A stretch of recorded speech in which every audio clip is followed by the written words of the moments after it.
Hello friends, કેમ છો? મજામાં? ફરીથી એકવાર VDVS યુટ્યુબ ચેનલ અને વિદ્યાર્થી પરિવારમાં આપનું ખૂબ ખૂબ સ્વાગત છે. બેઝિક કોન્સેપ્ટ ઓફ કેમેસ્ટ્રી અને લેક્ચર નંબર 28. તો આગળના લેક્ચર એટલે કે લેક્ચર નંબર 26 અને 27 ની અંદર તુલ્યભાર શું છે એ શીખવાનો આપણે પ્રયત્ન કરતા હતા. બરાબર. હવે તુલ્યભાર છે એ અલગ અલગ રીતે ગણવામાં આવે છે. એસિડિક પદાર્થ હોય તો એનો તુલ્યભાર, એવી રીતે બેઝિક પદાર્થ હોય એનો તુલ્યભાર, એવી રીતે કેટલાક ક્ષાર છે એનો પણ તુલ્યભાર હોય, કેટલાક સંકીર્ણ ક્ષારો છે એનો પણ તુલ્યભાર કેવી રીતે ગણવો એ બધી જ ચર્ચાઓ આપણે અહીં કરવાની છે. તો આગળના લેક્ચરની અંદર એસિડિક પદાર્થો માટે એટલે કે એસિડનો તુલ્યભાર કેવી રીતે ગણવો એનું સૂત્ર આપણે શીખી ગયા. તો ભાઈ એસિડનો તુલ્યભાર એટલે શું? તો કે આપેલા એસિડનું આણ્વીય દળ અને એના છેદમાં આપેલા એસિડની બેઝિકતા. એવી રીતે બેઝનો તુલ્યભાર એટલે શું? તો કે આપેલા બેઝનો આણ્વીય દળ અને એના છેદમાં આપેલા બેઝની એસિડિકતા. અને બંનેના ઉદાહરણો ગણતરી સાથે આપણે જોયા હતા. આજે ત્રીજો પદાર્થ આવે છે આપણી પાસે. બરાબર. તો ત્રીજા પદાર્થની અંદર વાત કરીએ તો આપણી પાસે છે કેટલાક ક્ષારના તુલ્યભાર. તો ક્ષારના તુલ્યભાર કેવી રીતે ગણવા? બહુ સરળ વસ્તુ છે. ઓકે, ચાલો ટ્રાય કરશું આપણે ક્ષારના તુલ્યભાર કેવી રીતે ગણવા. તો એનું સૂત્ર હું તમને આપી દઉં. ક્ષારનો તુલ્યભાર એટલે કે ઇક્વિવેલન્ટ વેઇટ EQ બરાબર ક્ષારનું આણ્વીય દળ.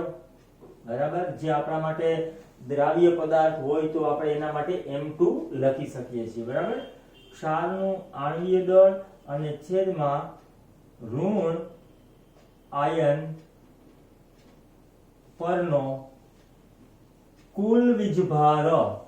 આ બરાબર સમજો. કુલ વીજભાર એટલે ઋણ આયન ઉપર જેટલો વીજભાર થતો હોય એ બધો વીજભાર આપણે અહીંયા ધ્યાનમાં લેવો પડશે. ચાલો સૂત્ર તમને મળી ગયું છે. ચાલો આગળ વધીએ. પહેલું ઉદાહરણ લેશું આપણે. ચાલો પહેલું ઉદાહરણ આપણી પાસે આવું બને છે. એકદમ સરળ. NaCl નો તુલ્યભાર. ચાલો NaCl નો તુલ્યભાર કેવી રીતે શોધશું? સૂત્ર અહીંયા છે એટલે હું વારંવાર સૂત્ર નહીં મૂકું. બરાબર. તો તુલ્યભાર બરાબર ક્ષાર એટલે કોણ? તો કે NaCl. ચલો NaCl નું આણ્વીય દળ કેટલું છે? આપણે ગણતરી કરેલી છે એટલે યાદ હશે. બરાબર. તો સોડિયમ 23 અને ક્લોરીન 35.5 એટલે 23 + 35.5 એટલે 58.5 આવશે. બરાબર. 58.5 અને એના છેદમાં ઋણ આયનનો કુલ વીજભાર. તો આપણે અહીંયા શું કરવું પડે? આપેલું સંયોજન છે NaCl એને તમારે આ રીતે ડિવાઈડ કરવું પડે. બરાબર. તો ડિવાઈડ કરશો એટલે શું મળશે? 1 Na પ્લસ મળશે અને 1 Cl માઈનસ મળશે. બરાબર છે. NaCl ને ડિવાઈડ કરીએ એટલે આપણને એક સોડિયમ પ્લસ મળે, એક Cl માઈનસ મળે. તો અહીંયા કેટલો વીજભાર છે ઋણ આયન ઉપર? જો આપણે વાત કરીએ છીએ ઋણ આયનની તો -1 વીજભાર છે. હવે માઈનસ પ્લસ છે એ નિશાની ભૂલી જવાની. ઋણ આયન ઉપરનો વીજભાર છે ને યાદ રાખવાનો. તો અહીંયા -1 વીજભાર છે અને એને ગુણાકાર કેટલા ક્લોરીન છે? તો કે 1 ગુણાકાર 1 એટલે કેટલો જવાબ આવશે? 1. તો અહીંયા આવશે 1. બરાબર. જવાબ બની ગયો 58.5 ગ્રામ પ્રતિ તુલ્યાંક એટલે પર ઇક્વિવેલન્સ. બરાબર છે. ઓકે, ચલો બીજું ઉદાહરણ જોઈએ. થોડીક સમજૂતી વધારે તમારી દ્રઢ થઈ જશે. MgCl2 નો તુલ્યભાર. ઓકે, ચલો MgCl2 નો તુલ્યભાર એટલે ફરીથી સૂત્ર મૂકવાનું. ઇક્વિવેલન્ટ વેઇટ એટલે કે તુલ્યભાર બરાબર. ચલો ક્લોરીન, અહીંયા 2 ક્લોરીન છે જુઓ. તો 2 ક્લોરીન એટલે 35.5 ગુણાકાર 2 એટલે આણ્વીય દળ કેટલું થઈ જશે? 71 અને પ્લસ 71 પ્લસ મેગ્નેશિયમના 24. ગણતરી કરો. 71 પ્લસ જો 71 પ્લસ એટલે 5 અને 9 95 થશે. બરાબર. તો અહીંયા 95 મૂકશું આપણે અને ડિવાઈડ બાય ઋણ આયન પરનો કુલ વીજભાર. તો આપણે ઋણ આયન પરનો કુલ વીજભાર કેવી રીતે મેળવીએ છીએ? તો આપેલું સંયોજન MgCl2 આ રીતે લખવાનું અને ડિવાઈડ કરવાનું. ડિવાઈડ કરીએ એટલે આપણને શું મળે? 1 mg મળે અને એના ઉપર વીજભાર મળે +2 મળે ને, બરાબર. અને ક્લોરીન કેવો? -1 બરાબર. અને એવા કેટલા ક્લોરીન મળે? 2. બહુ સિમ્પલ વસ્તુ હોય. જો ઋણ આયનની સંખ્યા છે ને અહીંયા મૂકી દેવાની અને ધન આયનની સંખ્યા છે ને ઉપર મૂકી દેવાની. આ નેગેટિવ ચાર્જ આવે, આ પોઝિટિવ ચાર્જ આવે, બરાબર છે. ઓકે, તો -1 અને ગુણાકાર 2 એટલે જવાબ આવે -2, પણ આપણે નિશાનીને ધ્યાનમાં લેતા નથી. તો છેદમાં કેટલા આવશે? 2. ચલો 95 ના છેદમાં 2 એટલે 90 હોય તો 45 થાય ને 5 ઉપરના એટલે 47.5 બરાબર છે ગ્રામ પર ઇક્વિવેલન્સ. તો આ રીતે ગણતરી થાય. ચલો બીજું એકાદ ઉદાહરણ જોઈએ.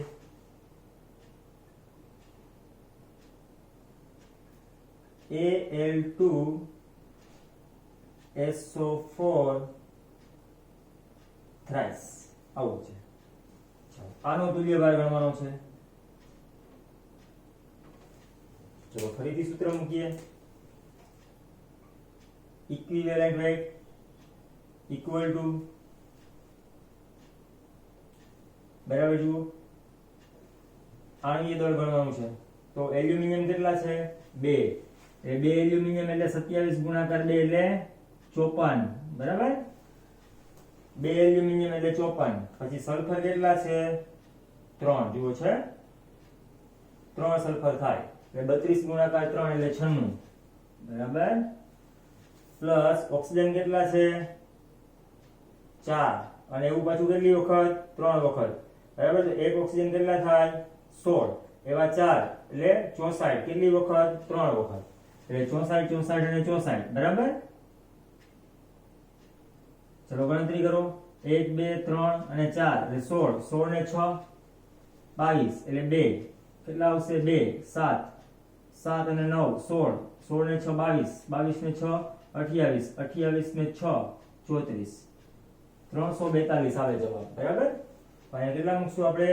342. હવે છેદમાં કેટલા મૂકવાના છે એ જરા ગણતરી કરવી પડે. તો આપણે કેવી રીતે લખશું? Al2SO4 3 ટાઈમ્સ બરાબર. ચલો એનું વિયોજન કરીએ એટલે આપણને શું મળી શકે? કેટલા એલ્યુમિનિયમ મળે? તો 2 એલ્યુમિનિયમ મળે બરાબર. એલ્યુમિનિયમની સંખ્યા કેટલી છે? 2 છે બરાબર.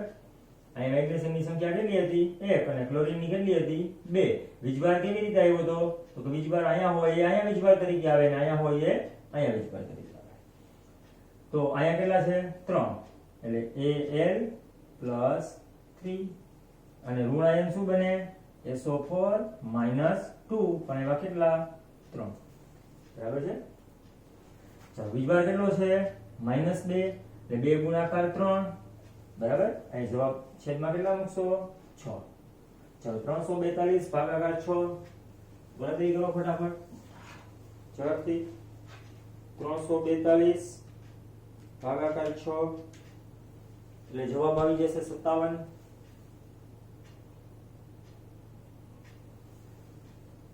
ગ્રામ પર ઇક્વિવેલન્સ.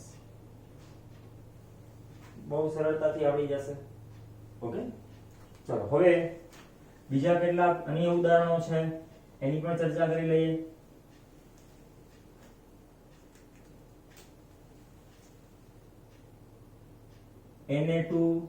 Na2SO4 બરાબર. ત્યાર પછી CaCO3 પછી MgSO4 NaNO3 KNO3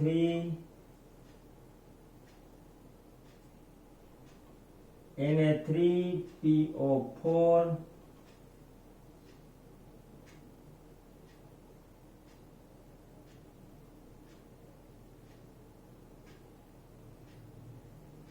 Na2S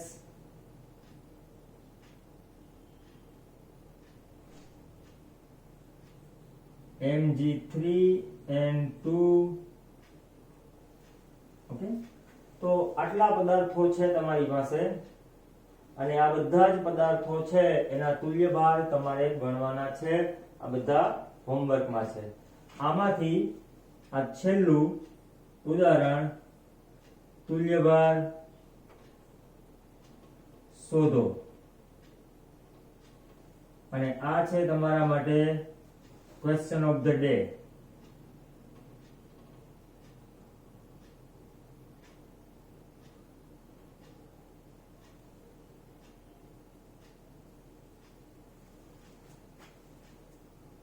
તમારો આજનો ક્વેશ્ચન ઓફ ધ ડે એની અંદર તમારે આનો તુલ્યભાર શોધવાનો છે અને બાકીના બધાના તુલ્યભાર હોમવર્કમાં શોધવાના છે। ચલો ઓકે। હવે આગળ વધીએ।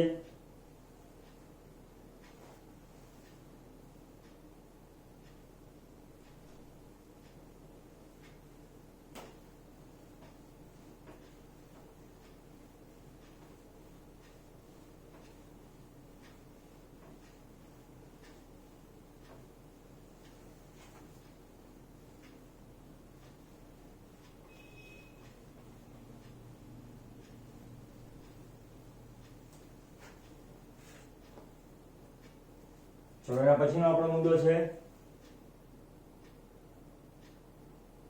એટલે કે ચોથો મુદ્દો હતો આપણો પોઈન્ટ નંબર 4 સંકીર્ણ ક્ષારોના તુલ્યભાર। તો તમને પ્રશ્ન થશે સંકીર્ણ એટલે શું? તો કે એવા પ્રકારના ક્ષાર કે જેની અંદર ધન આયન અને ઋણ આયન છે એને ઓળખવામાં થોડી મુશ્કેલી પડે એટલે કે કોમ્પ્લિકેશન થાય અને કોમ્પ્લિકેશન ઉપરથી ઉતરેલો શબ્દ કોમ્પ્લેક્સ એટલે આ સોલ્ટનું ઇંગ્લિશ નામ છે કોમ્પ્લેક્સ સોલ્ટ। કોમ્પ્લેક્સ સોલ્ટને ગુજરાતીમાં કહેવામાં આવે સંકીર્ણ ક્ષાર એટલે જે ક્ષારના ધન આયન અને ઋણ આયન સમજવામાં થોડી મુશ્કેલી પડે છે એવા પ્રકારના છે માટે એને નામ આપી દીધું આપણે સંકીર્ણ ક્ષાર। તો આવા સંકીર્ણ ક્ષારો છે એના તુલ્યભાર કેવી રીતે નક્કી કરવામાં આવે છે? ચાલો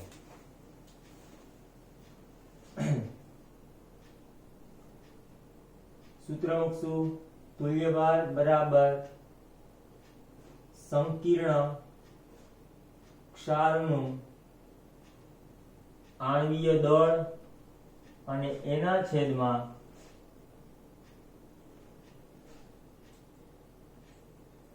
એક મોલ સંયોજન એટલે સંયોજન એટલે સંકીર્ણ જ લખી નાખું બરાબર, અધરવાઇઝ તમને મુશ્કેલી લાગશે પાછી। એક મોલ સંકીર્ણ ક્ષારની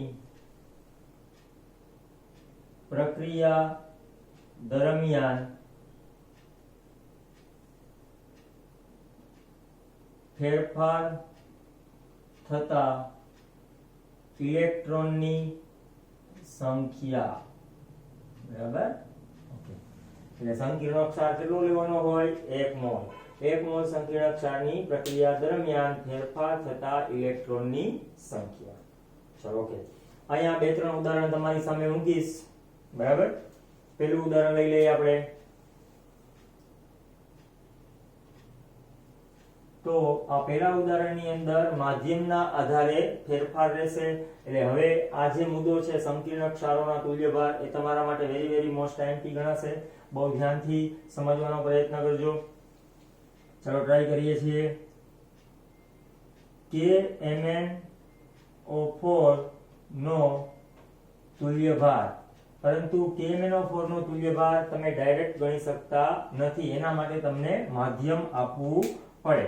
ચાલો હું માધ્યમને આધારે વાત કરીશ। તો આ એક્ઝામ્પલ છે એનો પહેલો પાર્ટ આ રીતે આપણે લખશું। એસિડિક માધ્યમમાં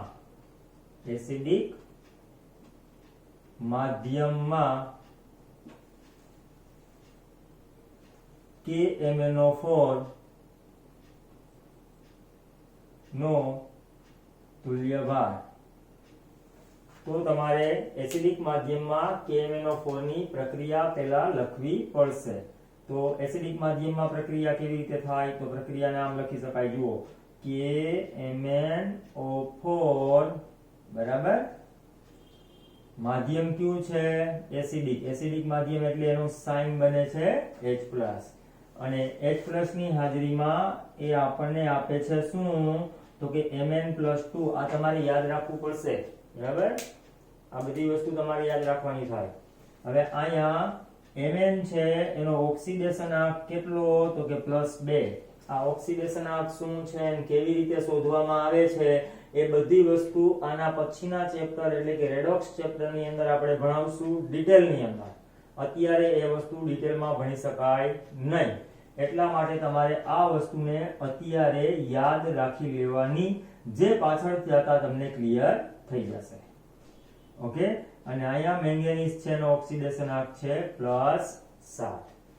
તો તમે જોઈ શકો છો કે અહીંયા તમે સંયોજન કેટલા મોલ લીધું છે? 1 મોલ. તો 1 મોલમાં કેટલા મેંગેનીઝ આવે છે? તો કે 1 મેંગેનીઝ. તો સામે પણ કેટલા મેંગેનીઝ હોવા જોઈએ? 1 જ હોવા જોઈએ. એટલે કે બે બાજુ જેના ઓક્સિડેશન આંકમાં જોજો બરાબર, પોટેશિયમ નહીં, ઓક્સિજન નહીં, જેના ઓક્સિડેશન આંકમાં ફેરફાર થયો છે એવું તત્વ હોય એ સંતુલિત હોવું જોઈએ. અને મૂળભૂત સંકીર્ણ ક્ષાર કેટલો લેવાનો છે? હંમેશા 1 મોલ લેવાનો છે. એવું આપણે પહેલા કીધું હતું બરાબર છે. 1 મોલ લેવાનો એટલે મેંગેનીઝ કેટલા આવે? તો કે 1. તો સામે પણ મેંગેનીઝ કેટલા થવા જોઈએ? 1 જ હોવો જોઈએ. તો હવે જુઓ, 7 માંથી +2 બરાબર. 7 માંથી +2 એટલે તમારે આમ વિચારવાનું. આ રીતે જુઓ, એક ટ્રીક તમને આપી દઉં છું કેવી રીતે જવાનું છે. અહીંયા વચ્ચે આવું લેવાનું 0 બરાબર. પછી આગળ -1 -2 -3 -4 -5 -6 -7 આમ. તો નીચે બાજુ જાવ એટલે શું આવે? +1 +2 +3 +4 +5 +6 +7 +8. ઓકે. આ રીતે ગમે એમ લઈ શકાય. ચલો, +7 માંથી +2 સુધી જાવ એટલે કેટલા એકમનો ફેરફાર થાય? અહીંયાથી સ્ટાર્ટ કરવાનું. જુઓ, 1 2 3 4 અને 5. જ્યાંથી સ્ટાર્ટ કરીએ છીએ એને ના બનવાનું હોય બરાબર. એટલે +7 છે અહીંયા. ત્યાંથી આપણે ક્યાં સુધી જવાનું? +2 સુધી. 1 2 3 4 અને 5. એટલે કેટલા ઇલેક્ટ્રોનનો ફેરફાર? 5 ઇલેક્ટ્રોનનો. એવા કેટલા મેંગેનીઝ છે આપણી પાસે? 1. એટલે 5 ગુણાકાર કેટલા? 1 ઇલેક્ટ્રોન બરાબર. ચાલો, હવે તમે તુલ્યભાર ગણી શકો છો. ચાલો, તુલ્યભાર ગણશું. ઇક્વિવેલન્ટ વેટ બરાબર શું? તો કે સંકીર્ણ ક્ષારનું આણ્વીય દળ. ચાલો, આણ્વીય દળ એના છેદમાં શું? 1 મોલ સંકીર્ણની પ્રક્રિયા દરમિયાન થતા ઇલેક્ટ્રોનનો ફેરફાર. ઇલેક્ટ્રોનનો ફેરફાર મેં આ ટૂંકમાં લખ્યું છે. ઉપર સૂત્ર આખું વ્યવસ્થિત લખ્યું છે, અહીંયા શોર્ટમાં લખ્યું બરાબર. ચાલો, હવે આગળ જોઈએ. KMnO4 નું આણ્વીય દળ તમારે ગણવું પડે. 4 ઓક્સિજન એટલે 64, પછી 1 મેંગેનીઝ એટલે 55 અને પોટેશિયમ 39 એટલે તમારો જવાબ 158 આવશે. ઓકે, 158. આ ગણતા શીખી જવાનું અને આવડે છે જો કે. અને એના છેદમાં કેટલા મૂકશું આપણે? 5. કેમ 5 મૂક્યા? 1 ગુણાકાર 5 એટલે કેટલા થયા? 5. ચલો, ગણતરી કરો. 158 ભાગાકાર 5. 158 ભાગાકાર 5 એટલે જવાબ આવે 31.6. ચલો, 31.6 ગ્રામ પ્રતિ તુલ્યાંક. ચલો, ગણતરી આવડી ગઈ. ઓકે. ચલો, હવે આગળ વધીએ. એસિડિક માધ્યમમાં ગણી નાખ્યું. હવે બેઝિક માધ્યમમાં ગણશું. ચાલો, બેઝિક માધ્યમમાં KMnO4 નો તુલ્યભાર. તો પાછી પ્રક્રિયા લખવી પડશે કારણ કે બેઝિક માધ્યમમાં આવી પ્રક્રિયા ના હોય. બેઝિક માધ્યમની પ્રક્રિયા છે આના કરતા થોડી જુદી આવે. KMnO4 માધ્યમ કયું?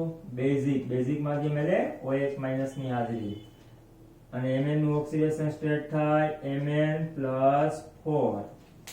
તો અહીંયા ઓક્સિડેશન સ્ટેટ કેટલું છે? તો કે +4 છે. અને મૂળભૂત તો +7 હોય જ. ચાલો તો +7 માંથી +4 કેટલો ડિફરન્સ આવ્યો? 1 એકમ, 2 એકમ અને 3 એકમ, એટલે 3 ઇલેક્ટ્રોન નો ડિફરન્સ. બરાબર. એવા મેંગેનીઝ કેટલા છે? ગુણાકાર 1. ચાલો હવે સૂત્ર મૂકો.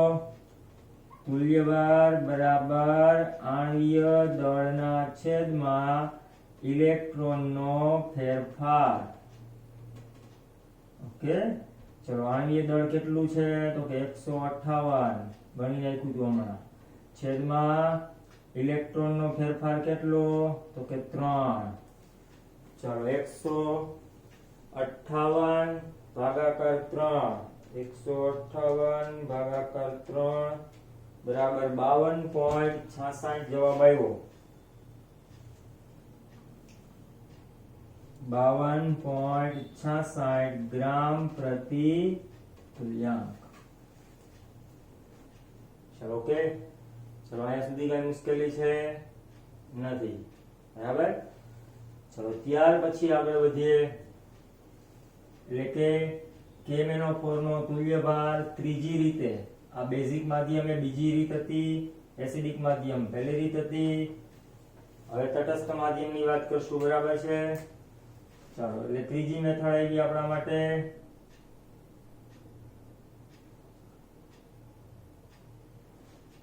તટસ્થ માધ્યમમાં KMnO4 નો તુલ્યભાર.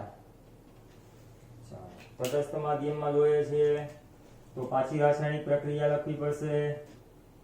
KMnO4 પોટેશિયમ પરમેંગેનેટ છે. આ પોટેશિયમ પરમેંગેનેટ. અને તટસ્થ માધ્યમ એટલે ઉપર કાંઈ લખવાની જરૂર નથી. અને Mn+6 માં રૂપાંતર થાય એનું. તો અહીંયા ઓક્સિડેશન સ્ટેટ ઓરિજિનલી +7 તો હતું જ, અને અહીંયા છે +6. 1 મોલ માંથી કેટલા Mn મળે? +6 વાળા તો કે 1. કેટલા એકમનો ફેરફાર? 7 માંથી 6 એ જવાનું, એટલે એક જ ઇલેક્ટ્રોનનો ફેરફાર. એવા કેટલા છે Mn? તો કે એક જ છે. જુઓ છે ને, ગુણાકાર 1. ચાલો સૂત્ર મૂકીએ ફરીથી. ઇક્વિવેલન્ટ વેટ ઇક્વલ ટુ શું? તો કે આણ્વીય દળના છેદમાં ઇલેક્ટ્રોનનો ફેરફાર. ચાલો ઇલેક્ટ્રોનનો ફેરફાર, આણ્વીય દળ તો કેટલું? 158 યાદ જ છે. છેદમાં કેટલા? 1 ગુણાકાર 1, એટલે એક જ ઇલેક્ટ્રોનનો ફેરફાર, એટલે 158 ગ્રામ પ્રતિ તુલ્યાંક. ચાલો કઈ મુશ્કેલી જેવું છે નહીં. બરાબર. ચાલો અહીંયા સુધી બધી વસ્તુઓ છે ને બરાબર નોટ કરી દઈએ એક વખત.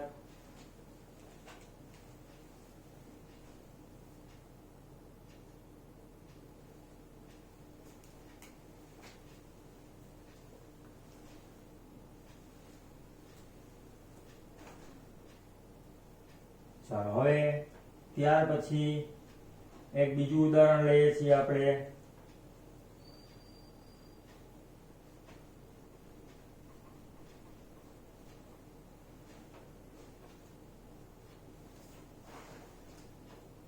ચલો નવું ઉદાહરણ લઈએ છીએ. K2Cr2O7 નો તુલ્યભાર. ચાલો તો જો આનો તુલ્યભાર શોધવો હોય તો આના માટે પણ પ્રક્રિયા જાણવી પડે કે ભાઈ રાસાયણિક પ્રક્રિયા દરમિયાન શું ઇલેક્ટ્રોનનો ફેરફાર થાય છે? તો K2Cr2O7 ની પ્રક્રિયા K2Cr2O7 એની પ્રક્રિયા એસિડિક બેઝિક માધ્યમમાં લખવાની જરૂર નથી. કોઈ પણ રીતે પ્રક્રિયા કરીએ એટલે આપણને ક્રોમિયમનું ઓક્સિડેશન સ્ટેટ +3 મળે. બરાબર છે? તો અહીંયા તમે જોઈ શકો કે ક્રોમિયમની ઓક્સિડેશન અવસ્થા કેટલી? તો કે +3 અને ઓરિજિનલ સંયોજનમાં કેટલી? તો કે +6. બરાબર? તો તમે આ રીતે સીધું લખશો કે કેટલા ઇલેક્ટ્રોનનો ફેરફાર? તો કે +6 માંથી ક્યાં સુધી જવાનું છે? તો કે +6 માંથી +3 સુધી 1 2 અને 3. એટલે અહીંયા લખશું આપણે 3 ઇલેક્ટ્રોન અને ગુણાકાર કેટલા મૂકવાના? તો આપણું સંકીર્ણ સંયોજન છે એ કેટલું લેવાનું? તો કે 1 મોલ લેવાનું હોય. તો 1 મોલ લઈએ તો આપણી પાસે ક્રોમિયમ કેટલા થાય? તો કે અહીંયા અણુસૂત્રમાં 2 તો હતું જ, એટલે 2 × 1 એટલે કે 2 ક્રોમિયમ થાય. તો સામેની સાઈડ પણ અહીંયા 2 ક્રોમિયમ હોવા જોઈએ. તો રાસાયણિક પ્રક્રિયામાં કેટલા ક્રોમિયમની ઓક્સિડેશન અવસ્થા બદલી ગઈ? તો કે 2 ક્રોમિયમની બદલી ગઈ. પહેલામાં 1 મેંગેનીઝ હતું, એકે 1 બદલી ગયું હતું. અહીંયા 2 ક્રોમિયમ છે, 2 બદલી ગયા છે. બરાબર? તો જો 2 બદલી ગયા હોય તો શું લખવું પડે? અહીંયા 2 મૂકવા પડે. બરાબર? તો હવે શું કરવાનું? તુલ્ય ભાર ગણવાનું થશે ને? ચલો, ઇક્વિવેલન્ટ વેટ ઇક્વલ ટુ શું? આણ્વીય દળના છેદમાં ઇલેક્ટ્રોનનો ફેરફાર. ચલો, આણ્વીય દળ. તમારે આણ્વીય દળ ગણવાનું છે K2Cr2O7 નું. એ હું તમને છોડી દઉં છું તમારી પર. ક્રોમિયમનું પરમાણ્વીય દળ કેટલું છે? જો યાદ ના હોય તો નો પ્રોબ્લેમ. 1 થી 20 ના પરમાણ્વીય દળ તમને યાદ રહેવા જોઈએ. બાકીના તમને રકમની અંદર ક્યાંક ને ક્યાંક આપવામાં આવશે. તો ટેક્સ્ટ બુકની અંદર બેક સાઈડમાં તમને ક્રોમિયમનું પરમાણ્વીય દળ મળી જશે. એટલે તમારે આખા સંયોજનનું પહેલા તો આણ્વીય દળ લખવું પડશે. એટલે હું અહીંયા મૂકીશ આણ્વીય દળ, પાછું એમનેમ તમારે કિંમત મૂકવાની. બરાબર છે? ઓકે. અને છેદમાં કેટલા મૂકવાના થશે મારે? તો કે 2 ગુણાકાર 3. હવે જે આવશે એ તમારા માટે જવાબ, અને એ જવાબ ગ્રામ પ્રતિ તુલ્યાંકમાં આવશે. ચલો, ઓકે. ચલો, એવી રીતે એકાદ ઉદાહરણ છે તમને હું હોમવર્કમાં પણ આપું છું, એટલે તમે નોંધી લેજો. KBrO3 અને એનો તુલ્યભાર તમારે શોધવાનો છે. નો તુલ્યભાર. રાસાયણિક પ્રક્રિયા તમને હું આપી દઉં છું, એટલે બાકીનું કામ તમે પૂરું કરશો. બરાબર? KBrO3 એમાંથી આપણને મળે Br-. તો અહીંયા ઓક્સિડેશન સ્ટેટ કેટલું? તો કે -1. અને અહીંયા ઓક્સિડેશન સ્ટેટ કેટલું? તો કે +5. ઓકે.